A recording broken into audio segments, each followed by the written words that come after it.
आप सभी अतिथिगणों, मित्रगणों, पिता के सहकर्मी साथियों एवं शुभ चिंतकों का, जिन्होंने इस कार्यक्रम को सफल बनाने के लिए अपनी गरिमामयी उपस्थिति का और उस गरिमामयी उपस्थिति से इस कार्यक्रम को चार चांद लगाने का कार्य किया है।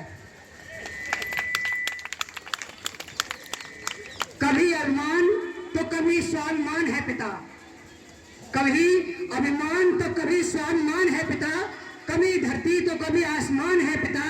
जन्म दिया है अगर माने, जन्म दिया है अगर माने, जानेगा जिससे जग वो पहचान है पिता। आज का दिन हमारे लिए बहुत ही खास और थोड़ा भावुकता को लिए हुए सजे हुए खड़ा है।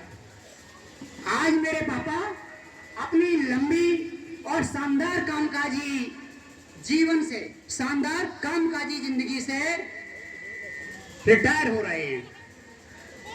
पापा, आपने लगभग 36 वर्षों तक बहुत ही ईमानदारी और निष्ठा से साथ कार्य किया है और वही ईमानदारी हमें, हम सबको, हमारे परिवार को आप पर गर्व महसूस कराती है। बचपन में जब आप रोज सुबह जल्दी उठकर ऑफिस जाते थे, तब लगता था कि आप हमें समय नहीं दे रहे हैं, लेकिन आज समझ में आया है कि आपका वो संघर्ष, वो मेहनत हमारे लिए, हमारा बेहतरीन जीवन बनाने के लिए और हमारी हर छोटी बड़ी जरूरत को पूरा करने का एक जरिया था। आपने अपने जीवन के हर पल में हमें अनुशासन और ईमानदारी सिखाई है। पापा, यह केवल एक रिटायरमेंट या सेवानिवृत्ति नहीं है, बल्कि आपके जीवन की एक नई पारी की, शानदार पारी की शुरुआत है। अब तक आपने हमारे लिए और विभाग के लिए किया है। अब समय आ गया है कि अब आप अपने लिए, स्वयं के लिए और मम्मी के लिए जिए। अब आप सुबह देर तक सोएं, अपने शौक पूरे करें, लंबी सैर पर जाएं और वापस आकर हमारे साथ बैठकर बेफिक्र होकर चाय पिएं।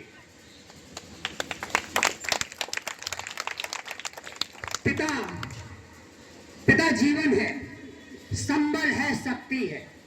पिता, पिता जीवन है, संबल है, शक्ति है। पिता, पिता सृष्टि के निर्माण की तो अभिव्यक्ति है।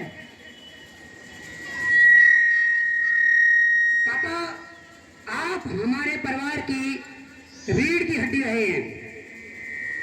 आपने हमें सिखाया कि कठिन परिश्रम का कोई भी विकल्प नहीं होता है। आपके मार्गदर्शन के लिए बहुत बहुत शुक्रिया। पापा, आपने नौकरी के दौरान भी हम सभी पारिवारिक सदस्यों का बहुत ध्यान रखा। विशेष रूप से हमारे करियर के प्रति आप बहुत चिंतित रहे, या दूसरे शब्दों में कहें कि आप बहुत ज्यादा अवेयर रहे हैं। मुझे अभी भी थोड़ा सा अपने संबंध में एक वाकया याद है। जब मैंने 12th क्लास 2013 में पास की थी, उस समय मैं थोड़ा कंफ्यूज था कि मैं इंजीनियरिंग लाइन की तरफ जाऊंगा या सिविल सर्विसेज की तरफ। हालांकि मेरा एडमिशन आपने गोंडा की गवर्नमेंट कॉलेज में पॉलिटेक्निक के थ्रू करा दिया था और मैं 25 अगस्त को वहां गया था 2013 में। लेकिन शायद मैं जो आपको पहले बता रहा हूं कि कंफ्यूज था मैं, उसी मनसा के अनुरूप ना तो मुझे गोंडा भाया और ना ही वहां की पढ़ाई समझ में आई। जस्ट 4 दिन बाद 28 अगस्त 2013 को मैंने पापा को फोन किया, पापा मुझे यहाँ समझ में नहीं आ रहा, मैं क्या करूं। मोस्टली पेरेंट्स होते हैं, झुंझलाते हैं, गुस्सा करते हैं, लेकिन मेरे पापा ने मेरा साथ दिया। उन्होंने मुझसे कहा, बेटा कोई बात नहीं, तुम आ जाओ, घर आ जाओ। मैंने तुरंत 28 तारीख को 9:30 बजे गोंडा से रात में ट्रेन पकड़ी और 29 अगस्त को मैं अपने घर आ गया। सामान्य मीडियम परिवार में यही प्रश्न क्या करेगा। मैंने अपनी मंशा जताई कि मुझे सिविल सर्विसेज की तैयारी कराइए, और फिर मेरी मंशा अनुरूप ही मेरे पापा ने मेरा एडमिशन कानपुर की उत्कर्ष एकेडमी में कराया एसएससी की तैयारी कराने के लिए।